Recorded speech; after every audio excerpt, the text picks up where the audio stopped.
write your CV in 5 or 10 years from now? What would you want it to say if you don't put pen to paper and write it down? I mean, literally, not write it down. Start going, calling, showing up in somebody's office, asking questions, learning about it, researching it. Nothing is gonna be given to you. Nothing is gonna be given to you. Have that attitude and always think, if I want it, I gotta go out there and get it. In this week's episode, Steve Varsano, founder and CEO of the jet business, joins the podcast. Steve has become a trailblazer in the industry by reinventing the way private jets are marketed and sold. Through the jet business, Steve created the world's first ever street-level showroom dedicated to the sale and acquisition of private jets. I had the opportunity to interview Steve in the showroom itself, which features a full-scale layout of a corporate jet right on Park Lane in London. In this episode, Steve shares his journey from washing dishes to pay his way through flight school to becoming the founder and CEO of the jet business. We discuss Steve's advice when it comes to starting a business and pursuing your vision, as well as his mindset of perseverance, never giving up, and hard work. With that being said, please welcome Steve Varsano to the podcast. It's great to be here on Park Lane. I think maybe we can rewind and start at the beginning. What was your upbringing like, and what were those early experiences that shaped you? So, I was born in Bronx, New York. I have an older brother, a younger brother and sister, and basically brought up with a single mom. Got divorced when I was very, very young. So I saw my real father very little in my younger years. So I never really had a father figure in my life. My mother worked 2 jobs most of my life, trying to support 4 kids. So we always had a lot of freedom in our day, in our world. And then we moved from New York to New Jersey. That's really where I stayed until I graduated from high school when I was 17. I worked a lot during the years from when I was 7 till I finished high school. I worked so much that I would not go to school that much because it seemed a little boring to me. And so I graduated in the bottom 10% of my high school. Wow. Because I hardly went to any classes except the ones I really liked to go to. But then I went to university and I took a lot of student loans out. So it was real. I was getting debt. I never knew what that really was. I got a lot of debt and I started going to school for aviation. It was something I loved doing, and so I got through university. I took double loads in my academics and flying courses. I graduated magna cum laude, I think number 2 in the class, because I was paying for it, and I had a different attitude. And I did a couple of these what they called cooperative education jobs during university. So I tested out of some courses and I got out of school much quicker than normal. Is that where your kind of grit and hardworking attitude, endurance came from, those early years? Well, I can say yes. That's in where hindsight. Sure. I think about it in my head, yes. My mother worked a lot and I looked at her always working, and I always just wanted stuff, and I knew nobody would give it to me, so I had to just go out. So I think that's the reason why. It's the only logical reason why. Sure. But when I look at my brother and sister, why didn't they get the same thing? So I don't know the answer to that. So it was more of an innate drive that you had to begin with. Yeah. Curious, is there an innate mindset or character trait that you've had that's allowed you to get to where you are? I think when I was young, I always worked, okay? I've always wanted to get something, and I've never been able to depend on anybody giving me anything, so I always had to do it for myself. And I started when I was 7 years old, sweeping floors in a beauty salon Friday nights and Saturdays to have some money to go out. But I always had this drive to work and make some money to be able to buy stuff, to do stuff. I don't know, just to challenge myself, I guess, I don't know. And I heard a term that I never heard before. This guy, Ari, the big agent from Beverly Hills, he used the term emotional endurance. Oh, interesting. And I thought it was a really good term because that is really, in my business now, but in entrepreneur's business, you really have to go through incredible different kinds of hard times, good times, people with good intentions, bad intentions, no intentions, and to be able to adjust your emotion to adapt to those without getting yourself so far down. I think that emotional endurance is a pretty cool term. And so that's something I think if you can get through those down periods, because that's the problem. People get to that point and they just, I can't do this, I'm giving up, and you get off the Ferris wheel. Yeah. But if you have that endurance, you say, let me just get through this and see what happens. And that's an entrepreneur's life, right? I mean, you just are constantly standing up and going again. Interesting. So, I've never heard that term before. I really like that. Because they say, like, never give up or things like that. Yeah. But emotional endurance. It's easy to say. Yeah, but I think emotional endurance, it resonates more in a way. Yeah. Because everyone knows what those ups and downs feel like. I guess, how do you build that emotional endurance then to deal with those things yourself? I really don't want to stop if I'm working on something until I get it done, or until it fails, or somebody terminates a contract or something. I always feel like there's always something else. You know, there's another saying that basically, when you really think you've done every possible thing to get something done and it hasn't worked, I mean, you haven't. There's always something else you could do, something else you could try. Never, never give up until you don't have a choice, and when somebody else's choice. So, but if it's your choice to give up, you always have something else you can do. That's the key. Yeah, amazing. I love that. And so I also wanted to rewind a bit, because I believe before you went to university, you started to get really interested in aviation and flying. If you could just talk through how that passion started.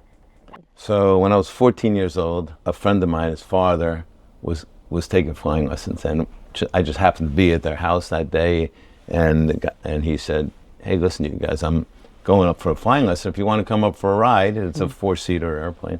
You can come. I'm like, I mean, I'm in New Jersey. What's an airplane? I mean, literally, I never thought I'd been on. No. Wow. I mean, I think maybe on a commercial plane to Florida or something on a trip. I can't remember, but I'd never been in a small plane. And I said, yeah, sure, I'll do it. You know, why not? And we went and got up in the air, and I was like, wow, this is so cool. I mean, I can't believe I'm in this little, it's like sitting in a lawn chair at about 2,000 feet. But it was just so cool, free, flying over the city. It was amazing. I'm like, I got to learn how to fly. Yeah. So I decided at that point, I was still working as a dishwasher in a restaurant and busboy. I started taking flying lessons, and I literally had to work for 3 weeks or 4 weeks, save up enough money to take each flying lesson. Oh, wow. So that's how I started. And I soloed when I was 16. I got my license when I was 17. And then I went to university. Yeah. For a degree in aeronautical studies. Interesting. So you've had that passion since you were really young. And then once you graduated from university, where did you go from there? So it was interesting, because when I finished university, I had no job. I actually went to the career placement office in the school. Yeah. Not really looking for a job, just because the secretary was very good looking. and I'd go in there and just, talk. And I went in there after I graduated, and it was just before Christmas, actually. Okay. So listen, I don't know what I'm going to do. Just figured I'd come in and see if anything's come up. And it was actually, this job just came up in Washington, D.C. It's in a lobbying association. Okay. You need to have statistics background. You need to have a marketing background. It's an aviation lobbying group. And I didn't have statistics or marketing background at all, but I did an internship in Washington the previous summer with another lobbying group. And I said, it's perfect. That's perfect for me.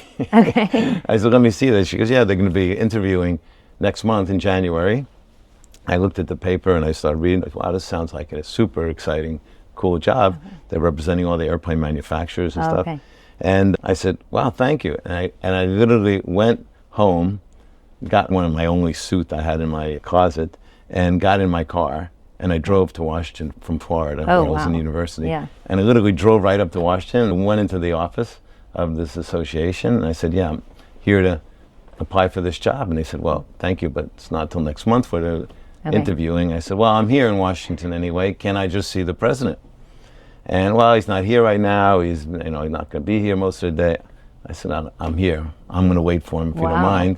I sat there. I can't remember how many hours I was there. But finally, the guy came in. And the assistant said, he just came in, he wants to talk to you about the job. And he was nice enough to see me. somehow I talked them into hiring me, and they never went through the process the following month. Oh, wow. The job. Oh, that's amazing. I circumvented the system and started the next month at the job in Washington. So amazing. That was my first. So he was the president of the lobbying, the trade association. So even then, it seems like you went for what you wanted and just. Yeah, I figured the only advantage I'm going to get is if I get there first, rather than be in the mix with other people. You know, how can you get a competitive edge? Why am I going to wait? It's sort of like when you say, I'm going to go on a diet. I'm going to start next week, you know, I'm going to go on a diet, and or I'm going to stop smoking. I'm going to stop smoking next month. If you're going to stop. I mean, just stop. I mean, why you have a date, you know? And it's like the old Nike ad, you know, just do it. And I just was sitting there in that office, and I'm like, wow, it's great. I have nothing to do. I have no job. It's coming up to Christmas, New Year's. I'm going to go see what it's about. Yeah. So. Very cool. Even that, I think, is a very important mindset to have with things. It's a great example.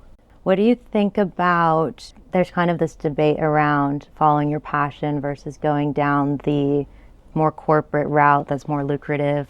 I feel like there's a constant debate between those two.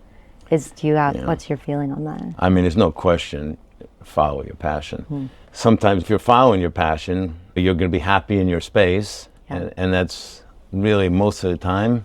It's better you're happy in the space you're going into every single day. Of course, everybody wants to make money and be, you know, wealthier and have other things, but to be happy in your job is much more important than being in a job that pays a lot of money and you hate it every day. Sure. So if you're passionate, I think super passionate, you'll become a success at it. What level of success depends on how much you're putting into it. It gets into that work, home balance, which doesn't really exist, but that work-home balance, you know, the more you work, the luckier you get, the more successful you are. I mean, it's common sense. So did you feel that way when you were washing dishes and really working your way just to get your pilot's license? Did you ever feel that debate in your mind? Like when you went to the career office, was there anything that tempted you? I went to the career office, actually. I was actually pretty down. I have a ton of debt from my school loans.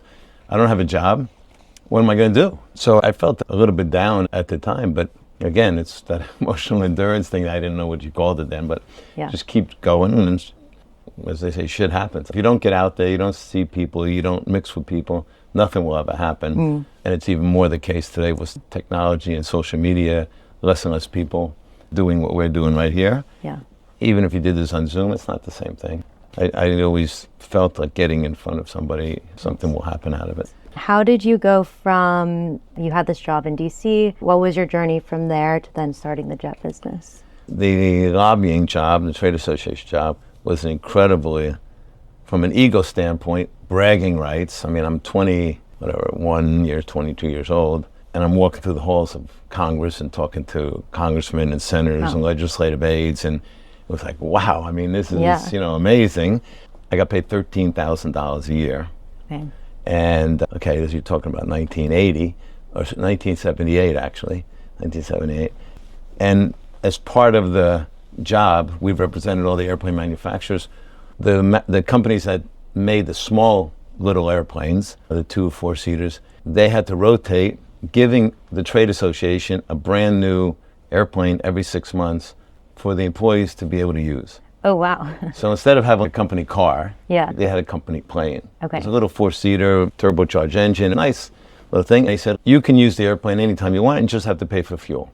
Okay. That was part of the benefits. Right. But it's making $13,000 a year. Even in those days, I was having a hard time paying for gas in my car, let alone an airplane. My roommate at the time owned a nightclub, one of the hottest clubs, and the disco was first, going, and so I had to deal with him. I fly, you buy, because he had a lot of money, and you pay for the fuel, and I'll fly the plane. And we used to, on weekends, meet people and go fly to New York for the weekend. I worked in his nightclub at night to earn some extra money. Okay. So I worked as a doorman. It was a very high level. You had to have dressed, correctly. You can turn people down. But that time it was one of the hottest clubs and restaurants in Washington. And a lot of the legislative aides and congressmen, senators, they used to come to this place. It was a beautiful place. So in the daytime, sometime in my office, when everybody's, oh my God, this congressman so-and-so or the chief counsel of the Federal Aviation's coming in, everybody's excited at what's going to happen. They got to be on their best behavior. they would come in the office and they'd see me. Oh, hey, Steve, how you doing? Man, what a great time last night. And they were like, what the heck's going on? I had a different relationship with some of these people. Yeah. And so I learned this is a great way to help with one business through another, social scene. In those days, you can't really do it today, but every PA, every secretary, every legislative aide used to come in there. And if I ever needed anything for my day job, I would just call one of them, because they all came to this club. Yeah. And say, hey, I need this, this, and this. Yeah, no problem. We'll get it to you. It was great. The night, I actually ran into a guy at the club, and he had a jet tie pin. I'm one of the rare guys still that wears a tie. And I said, how come you have a jet on your tie? And he says, oh, I sell planes. What do you mean you sell planes for the manufacturer? No, we sell used planes. Okay. So really? What do you mean? And he explained what he did, and I said, wow, that's pretty interesting. Over the next few months, he used to come in when they used to have paper checks. Hey, look, Steve, I sold one, and this was $5,000. He told me, oh, this is $10,000. And over the course of a few months, he would show me these checks he was making. Wow. I'm like, where do you work? I want to get a job there. Yeah. No, we're not hiring anybody. And I said, yeah, but this is what I do in the daytime. I know aviation. So I finally convinced him to introduce me to his boss. After talking to the guy for 2 hours, he said, but you never sold anything, besides newspapers from door to door. And I said, yeah, but you've been sitting here listening to me for 2 hours. So I sold you, I think, to listen to me. And I don't know, we really don't have any experience. Finally, I said, listen, how about if I just work here for free? You don't have to pay me. Let me do it. I'll learn how you sell airplanes. And when I sell an airplane, you can pay me. Okay. And how can he say no to that? So I said, okay, fine. I quit my job as a lobbyist. I got that job. And then I got a job as a waiter in a restaurant at night, because I had to pay the rent. Yeah. That's how that all started. I think that's really interesting. A lot of people can feel like I don't have experience and talk themselves out of even going for a position like that. So it seems like you had that innate, I guess, sales ability. Yeah, I mean, listen, the one thing again, rewinding and re-engineering the reason, the one thing about lobbyists, a trade association, is you are trying to convince or educate the legislative aide, the congressmen, the senators, on not doing something to change the law or legislation to hurt your industry. In our case, the airplane manufacturing industry. We were always fighting to make sure they didn't impose laws to close down airports, to make noise regulations that would hurt our business. But the problem is there's a lot of people like me who were doing the same kind of thing for different associations. Okay. So when a law changed or didn't change, you can never know if you had anything to do with that success of that law changing. So you never got that pat on your back. Wow, Steve, you really did a good job there. You helped change this or that. And there was no good feeling that you were succeeding. Some people are happy with just doing a regular 9-to-5 job and doing their work, and they don't really care. But for some reason, I wasn't getting that personal satisfaction knowing that I was contributing.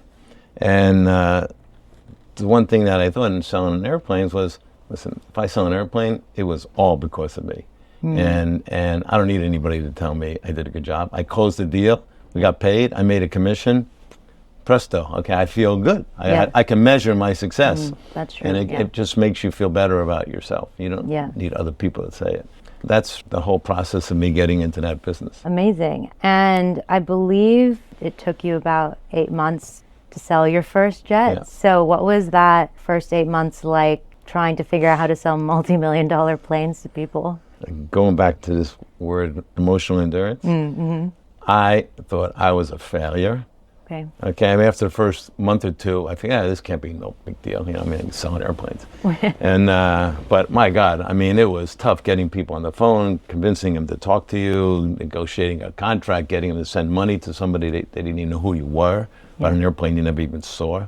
I said, I got to get out of this business. This is terrible. I'll never make it through this. I felt like a loser, but just something inside me said, Steve, you got to keep doing this to sell one airplane. You can't walk away not selling one plane, because you'll feel like you were a failure. No matter what happens, you got to stick around to sell a plane. You got to sell something. You have to do it. And then you can leave and say, I did it, I didn't like it, but at least you accomplished. Yeah. And so I just stuck it out. It was terrible. I was depressed going to work. When I sold the first airplane, I said, you know what? Let me do one more. I got a nice little check from that deal, and I said, I'll do one more, and see what happens. And it took me, I think, 2 or 3 more months. I sold another airplane, a smaller one, and I did that deal, and I kept Went going. from there. I think that's really good advice of if you start something, like at least try to sell one or at least do Again, one. Finish. Whatever you start, have the mindset to finish. Yeah. Because do you feel that people give up too soon? 100%. Yeah. You usually give up 2 seconds before it could happen. Yeah, definitely. And so now you're starting to sell planes, getting more momentum. How did it go from that to then starting your own company? So I did it for quite a number of years for 3 different companies, brokerage businesses. Eventually, I met this one guy who just took over this company. He called up my office and he was talking to my assistant. She came in one day and said, this guy's called 3 times already about leasing this Learjet. Right. And I said, he's called 3 times already? Yeah, he said he's the chairman of some company. I'm like, give me the telephone. What do you mean? I started talking to him and he said, yeah, we're looking at leasing the plane. But we said, well, he's in New York. I said, okay, we could fly to show you the plane. We'll land at Newark Airport. You can come and meet us there because he was between New Jersey and New York. So we flew the jet over to show it to him. I met him. We hit it off pretty well. And I said, listen, I'm going into New York anyway. Can you give me a ride on your helicopter back to New York? And at that time, he agreed, let's go forward and lease this airplane from you. Right. And I said, listen, I don't want to sound like a car salesman, but another guy in my office is working on another deal. I really need to get this thing signed today because I don't know if the other guy's going to do the deal or not. And he said, all right, go to my lawyer's office in New York and work on the deal. So we fly in the helicopter from Newark Airport to New York City. Flying across, the guy offered me a job. At the time, it was making money counters for banks and coin counters stuff. And I said, no, I'm sorry, I'm selling jets, man. I don't sell money counters. We landed, I went to his lawyer's office. And we're working on the transaction, on the lease, trying to negotiate all afternoon. It goes into the night, and it's now like 7, 8 o'clock. And I remember we were getting close to getting the deal done, but it wasn't ready yet. So I said to the lawyer, I really need to sign tonight before I leave. Let's take the signature page from the lease, get it signed, and we can come back and finish this up. And if you're okay with everything, you can attach it to the agreement and we'll be done. So he's a little weird. Okay, if you want to do that, we called the guy who was going to take the airplane. He said, I'm leaving the office. I said, really, where are you going? He said, I'm going to Barney's, a clothing store. And I said, well, I'm just wondering, where are you going? Because Barney was a 6, 7 story building. Oh, I'm going to buy, I don't know, some ties or some shirts or whatever. Okay, fine. I'll meet you there at 8 o'clock. Right. He says, what? I said, yeah, I'll meet you there at 8 o'clock. So I said to the lawyer, come on, let's go. We took the signature pages to the lease. We went to the clothing store and followed him to the store. We went to the shirt department, the tie department. He bought a shirt. I bought a shirt. He bought a tie. I bought a tie. And when we were all done, I says, okay, I need you to sign this page. Yeah. So I got him to sign the page, gave it to his lawyer, and he said, let's go back to the office. We went back to the office till about 10, 11 o'clock at night. We finished the negotiation. We attached the signature page, and I left. I can't believe we did this. The guy then said, you sure you don't want to come work for me? He couldn't believe I was doing that.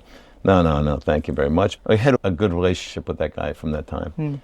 Many years later, after selling him 3 jets, he offered me a job to come and work for him as right hand in a private equity and merchant banking business. Interesting. And so that was a departure from aviation for a little while? Completely. I mean, well, besides, he had a flight department. He had, 2 jets and a helicopter at the time that I've sold him. Yeah. So I oversaw the flight department, but I became his right-hand man. It was a private equity sort of merchant bank fund that owned a bunch of different companies.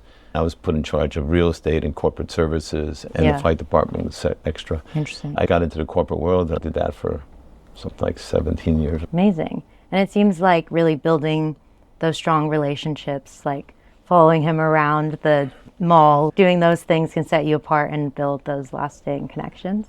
Yeah, I just, again, it's keep doing it until it's finished. And, Yeah. and the other issue is time kills deals. Mm-hmm. So anything you could do as quick as possible, because there's so many things happen that can change people's minds, or whether it's a government issue, a socioeconomic issue, a business issue, a weather issue, or they meet another friend and says, oh, did you hear about this or that? Right. So time kills deals, and as soon as you can get something done, stay on top of it until it's finished. Yeah, that's great advice. So then from working in private equity, how did it go from that to starting the jet business? So we took over a company here in London. Okay. It was a publicly traded property company. And so I left working for him, came over here with him, and when he took over this business in the UK, it was a publicly traded company, and I was in charge of selling a lot of the properties outside of the UK. But after 2 years, the acquisition didn't go well, and he said, I don't want this company anymore. He turned the company back to the receivers and said, I'm done, I'm leaving, and I'm going back to the States. I said, okay, when you come back? He said, no, I'm going back, I'm finished, I don't want this company anymore. So he didn't really have a job for me when we went back to the US. He had an investment in another property company in Florida, so he said, you can go work down there. So I went to go work in Florida, but after a year and a half or so, me and the head of that company didn't get along very well, and so I decided to leave. I still did some stuff on the side for the principal, but it wasn't full time. So then I got married, and I got into this fast food restaurant business with my ex-father-in-law. We bought a couple of chains of fast food restaurants, and I did that for a few years.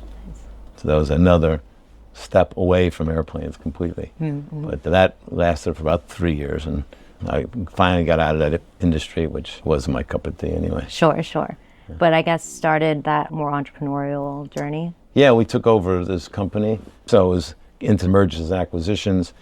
My ex-father-in-law was in that business, so I said we could buy this company, leverage it, and sell the real estate. And it was just from my knowledge of working for the other company, how you buy the company and merge it with the one you had. So we did that, and after a few years, we resold it to this, what's called Yum Brands, which is KFC, Pizza Hut, Taco Bell. Okay. We had a company called Long John Silver's, which is like a fish and chips chain, and A&W, which is the first hamburger franchise fast food restaurant in the world.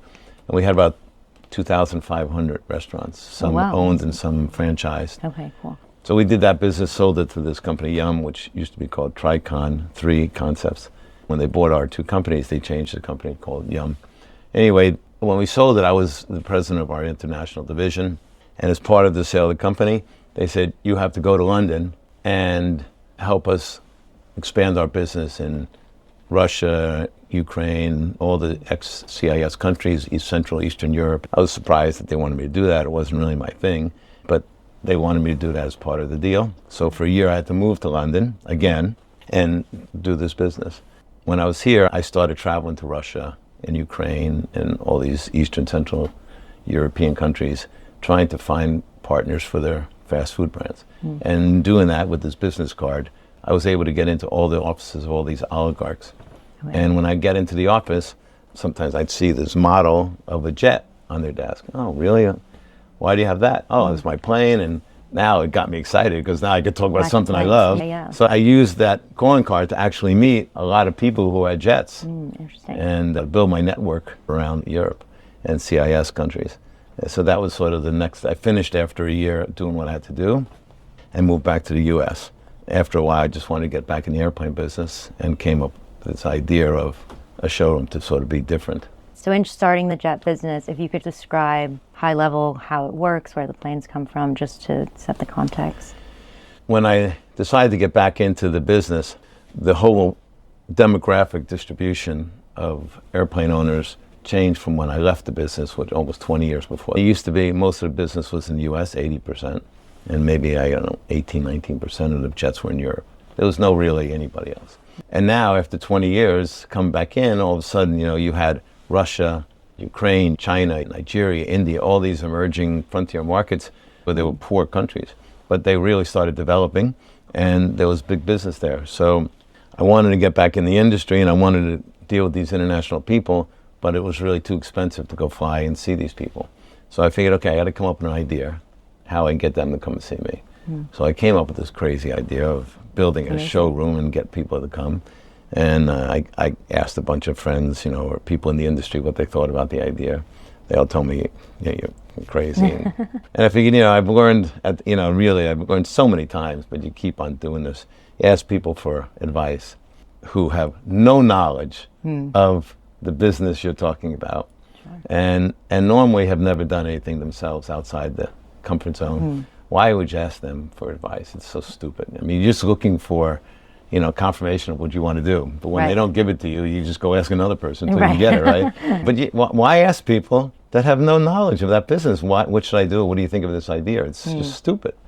But everybody does it. That's true. So I just realized, I'm asking all these people, I don't care. I just feel in my head, that's the right thing to do. And I have this angel on one shoulder saying, Steve, do it, do it, do it. Yeah. And the other side is the devil. Are you crazy? Don't do it. You're going to die in this business. And what do I do? And I was going to do it in New York City. Okay. And then, same reason all those guys do what we do in our life. I met a woman. She lived in London. I started coming back and forth to see her. And I'm like, maybe I need to spend more time in London. I justified in my head that the international market outside the U.S. was underserved. And I decided, okay, I'm going to build it here in London. So that was a process of how I got into this. Yeah, that's really interesting because now you sit in this space and you can't imagine anyone ever saying it's a bad idea. So it's really amazing that you didn't listen to that and really went for this vision. I'm shocked that some of my competitors haven't done it yet, but it's because it's just too expensive. People don't want to spend the money. Yeah. Some of the manufacturers, Gulfstream, Bombardier, have actually built showrooms. Not street level. I think one in Beverly Hills is, but they've got their design sales centers now that they built. Got it. Realize they got to get people in the city center, not in their factory locations. So when selling planes, my understanding is that people own planes and come to you when they're ready to sell, and then you basically are like an agent who then sells, or how do you describe what your position in that? The normal business, like basically in real estate, like a real estate broker, the normal way is go and find people who want to sell airplanes and get an exclusive sales mandate to represent that airplane. Okay. Once you have that mandate, then you can start calling other people of smaller airplanes that might move up to that airplane, or you advertise the airplane, and people want that kind of airplane, they'll come to you. Yeah. And then it's your job to try to sell them your airplane over competitive airplanes. And that's the normal business. If you have the asset, people come to you. It's like in real estate, if you have a house for sale, people looking in that neighborhood, they're going to come to you if you advertise it. Okay. So you control the asset. It depends on the person. A lot of the time, once I met these people, a lot of times they started to become my clients. And so they came to me because I was trying to sell something, but if I didn't have the product they really wanted or the price was too high, I would try to work them to be my client. Let me go represent you to find the airplane. Sometimes they're represented by another broker like myself, but sometimes they're not, or sometimes they were, and I convinced them to change horses and come to work, do it with me. But with the showroom concept, it actually has changed that business model. 50% of our business now, people come to us because they want us to represent them to go find the airplane for them. Oh, interesting. Then we'll go out and try to find the right airplane, because we'll educate them and consult on what kind of airplane, what model airplane they should get. Most people just don't know about this industry. It's a very mysterious business. If you go see a friend who has an airplane, they'll say they have a Challenger or something, and they'll say to them, I got the perfect plane. You should go out and buy a Challenger 300 or a Gulfstream 450 or a Falcon. It'd be a perfect airplane for you. I sort of use the analogy, that's like, meeting you for the first time and say, I got this guy I want to introduce you to. He'd be perfect for you. Right. And I don't know if you like tall, short, fat, skinny. I don't know anything. For me to say I know a perfect guy for you is stupid. And it's even more stupid to say I got the perfect airplane for you. You don't know if the person needs to fly 2 people, 8 people, go to Asia or South England, if you're looking to spend $5 million or $50 million. Yeah. So unfortunately, people say, oh wow, thank you very much. That's great. I love your airplane. It's pretty and nice color seats. Yeah, I'll get this airplane. We take people through a different process and really focus on educating them on everything in the market. Hopefully by doing that, they see how much we know in the industry and want to mandate us exclusively to represent them to either buy or sell a plane. And the education is really a big part of our business, and hopefully that follows through with them wanting to do business with us. There was a New York clothing brand when I was a kid that had the advertising moniker that I just, for some reason, always stuck in my head. An educated consumer is our best customer. Interesting. I don't know why, it just always is in my head. And I think that's really speaks a lot for what we do. Yeah. You know, the more I can educate the person on what they should be getting, the more they know the answers to questions that they didn't even know to ask. Right, right. You know, the reason people don't move forward is because you don't know the answers to questions. And if you don't know the questions, you're not going to get the answer. If you don't know the answers, you're not going to move forward. So our process is hopefully to make them much more empowered and sure of why they're taking the next step. Was the idea behind the showroom to get someone in it to see what they like, what they don't like, and then have something to anchor them on when you're explaining what can be different? And how did that play into the education piece?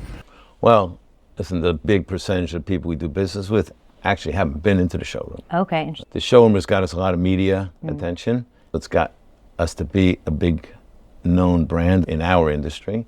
Even if we talk to people on the phone, we try to do the same thing, educate them and give them a presentation that we can email them that does almost the same thing, but there's just no substituting sitting in front of our video wall and actually being interactive and ask every single question will change the next question and answer. Yeah. Because it's like when you're on the internet and you're reading a story and there's a link to something else that gets you into one sentence, and you go there and then you're reading that one and you get down halfway through the paragraph and then you link again and you know you're nowhere near where you started, but you learned everything you wanted to know. Right. And that's what our process does. It takes you through a process deeper and deeper into your personal specific needs. The video wall, that goes, if you could describe what that is. I've seen it on your Instagram, but I think it's really interesting. So the idea, obviously, my USB, you know, to be different in the industry was the showroom.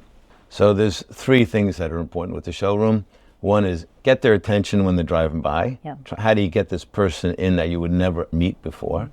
That's what the fuselage does. It grabs their eye. Anybody in our industry, they want to come in and see what's going on. Then when you come in, you need technology. Because nowadays, if you don't have a piece of glass that you could hit your finger against, you have no attention span. So we had to have the technology, so there's a video wall and the app to be able to push buttons.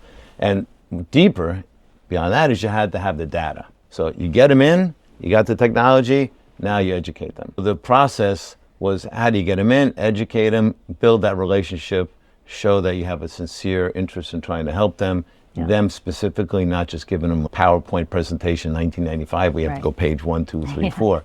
You know, it really depends on what your needs are. The video wall is actually the full size, height and width of the interior cabin of the largest corporate jet manufacturer besides Airbus and Boeing. We can take you through a process, asking you so many questions, and when it's all done, you're going to see the full-size comparison of the floor plan, cross-sections, range maps, operating costs, video fly-throughs. I mean, anything possible that person will be super educated in 30, 40 minutes. That's really cool because you grew the demand more by providing more education. And it seems like it also really helps with the choice overload or not knowing what you want by walking them through the different steps. Yeah, and it actually, you almost have to back off at the end when you're with a client, because most times when you talk to somebody on the phone, they're going to ask you so many questions that you don't have the answer to. Let me get back to you. Let me get that to you. And most potential clients are expecting to ask you something that you're going to have to get back to them. They're never ready to make that decision. And here, there's not one question you can ask me that I can't answer you on the spot and show you the answer. Amazing. Okay, so you have to sort of even step back. Don't try to do a hard close. I hope you got all the information. Just take it and see if there's other questions you might have, and let them go. Yeah. Reverse out that sales logic. Interesting. So that's the way we follow through with a client, and hopefully they still want to come back to us. Yeah. And one more question on the sales, because I do think sales it's obviously a very specific skill that takes a while to develop, but it's so important to every business. What is your advice when it comes to sales and to people who are looking to get better at that skill? Well, know your product. Know your product. Know your product. Yeah. And you can't have a canned, packaged presentation.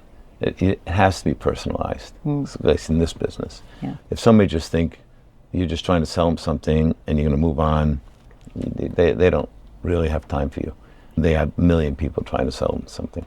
Yeah. We don't have to sell something next week in order to pay the bills. We're really trying to help people, educate them, and give them a sincere approach. If they want to do business with us, fantastic. And we're going to give them a better service than any of our competitors, as if we're spending our own money. And we like to have repeat and referral business. The only way to do that is to make sure you give every client 1,000% effort. And in general, I'm curious, what do you think is the most important skill when it comes to business? And I would say the mindset of when it comes to business, or just the skills that you have. I think asking a lot of questions from the client. Learn as much as you can about the client, his objectives, his needs, what their business is, and be seriously interested. A lot of time, the people we're dealing with are the who's who in a lot of different industries and a lot of different countries. I love learning about all these industries and businesses and cultures. So I'm always asking them about their business, maybe even too much, and they're asking me about airplanes. So, there's a little bit of that back and forth. I'm seriously interested in it because of my other life when I was in private equity and mergers and acquisitions. I'm seriously curious, and I always want to learn. I always learn from these people. So know your product, learn about their demands and their requests and their objectives, because all that information will eventually help you direct your presentation better for them. And never say no, you can't do it. Always look into it, let me see if there's a way, and just never, ever give up. I love that. Never give up is a really key one. And that kind of leads into, in our introductory call, one thing that you had mentioned that really stood out to me is you've said you don't have to be a superhero to be successful. Curious if you could elaborate on that. I think people think you need to be a certain special type of way to be successful. No, again, listen, if you know your product really well and you're the best in that knowledge base, you don't need to be a superhero. You need to be a superhero on that one product. You don't need to know everything else.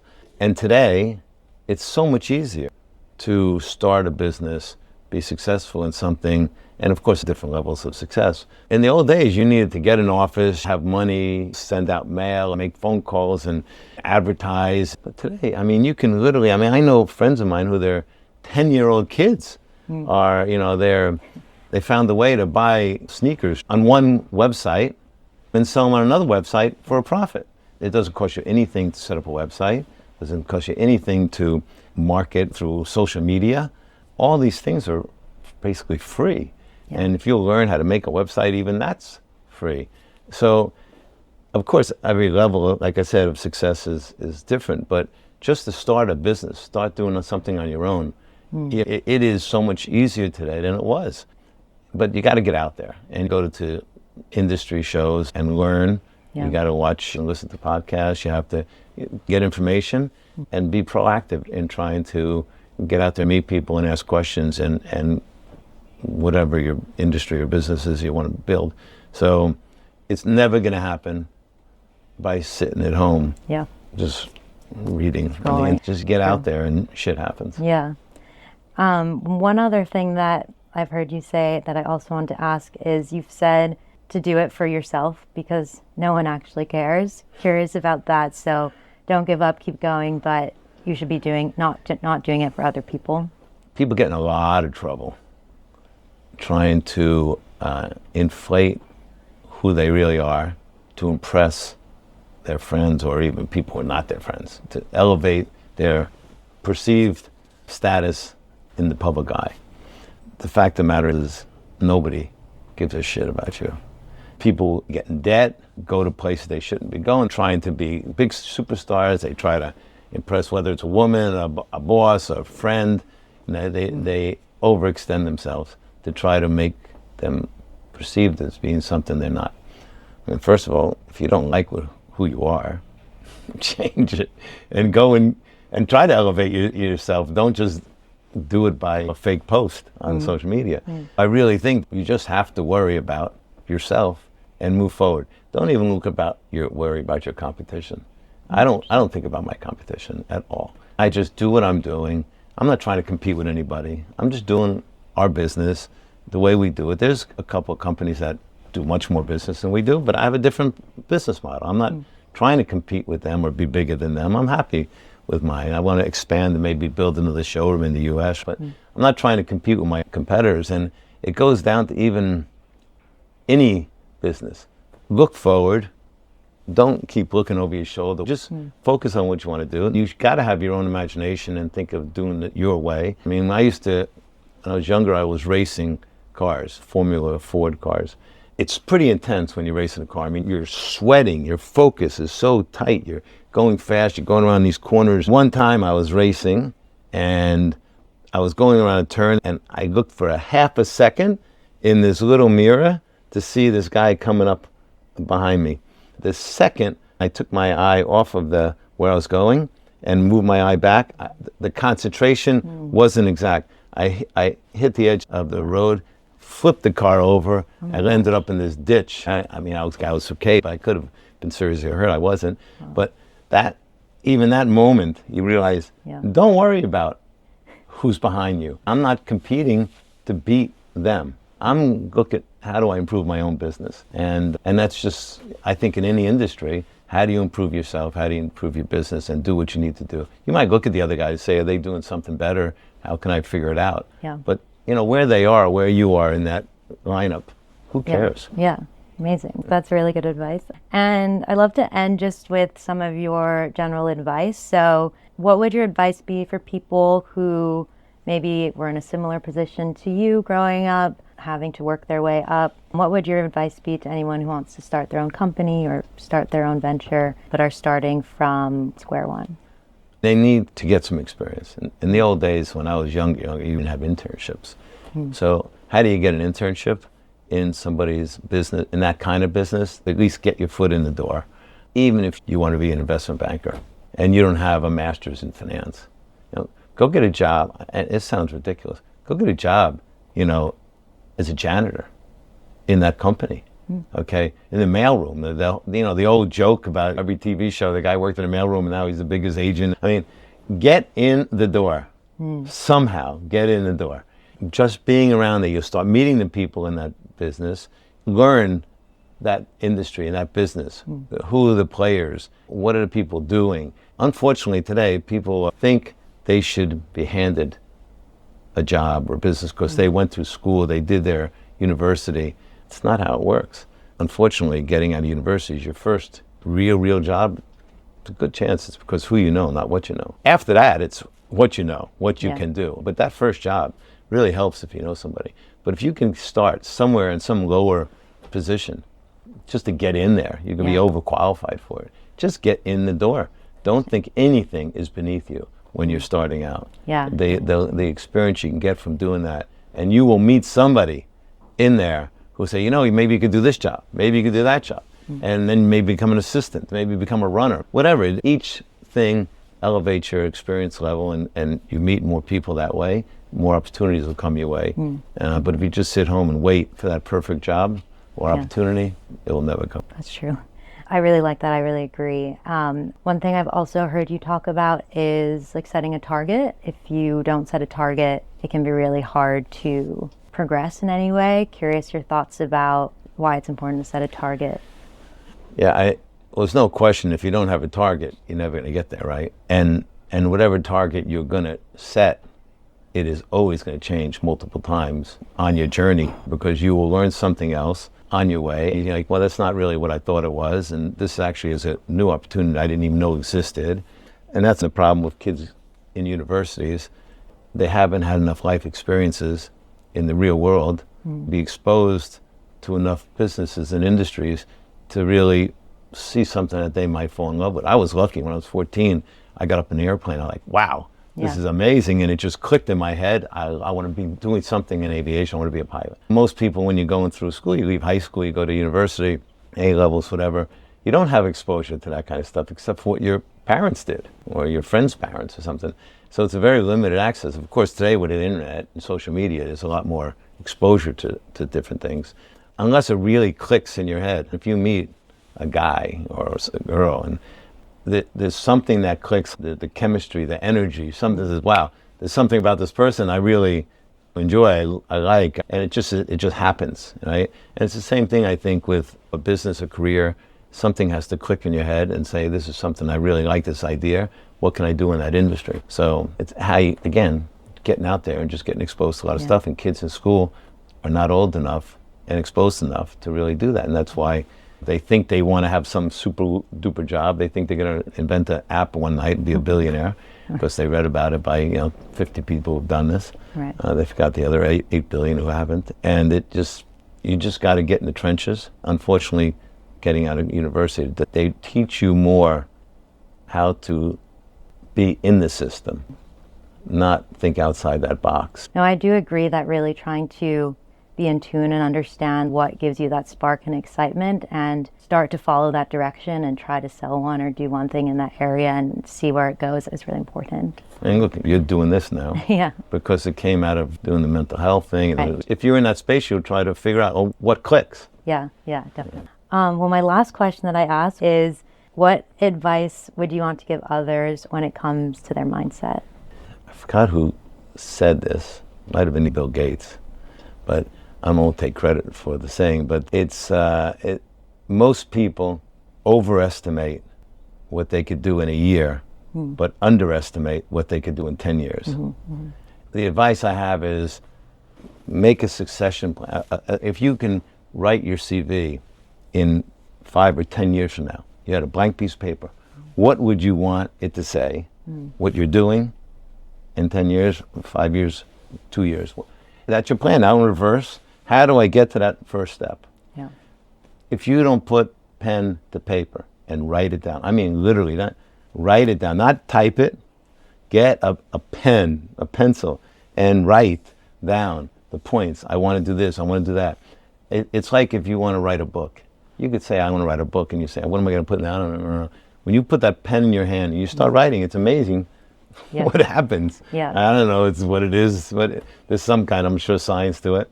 No, But definitely. get a pen, write on a piece of paper, this is what I want to be in 10 years. This is, okay, what's the step that should happen before that?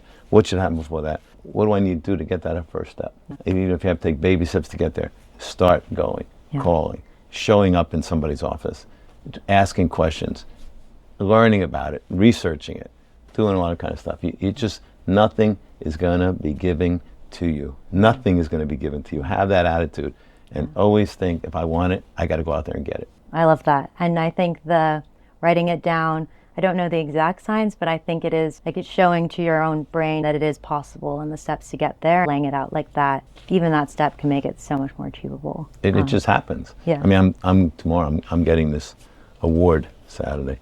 It's called the Living Legends of Aviation. Oh, wow. It's a very, in our industry, it's a very, very high level kind of thing. And what am I going to say? Acceptance speech, what do I think? I don't know, I'm going to do thank this. That. I don't know what I was doing. And finally I said, you know what? Take my pen and I start writing. And just happens. And okay, you're going to change, alter it. And now you don't even have to do it. Go on ChatGPT and say, I want to mention this. I want it to be 3 minutes. Right. What should it say? And then it does it for you. That's but true. The fact of the matter is that won't be as good as you actually writing it yourself. I agree. Yeah. Well, congratulations. That's amazing. Thanks. Thank you so much. This was a great conversation, and I really appreciate you taking the time. I hope you got what you wanted. It's been a pleasure talking with you on these subjects. Thank you so much. This podcast is for entertainment purposes only. For more episodes, search for the Mind X Frame podcast where you stream for podcasts, or find us at Mind X Frame Podcast on Instagram. See you next time.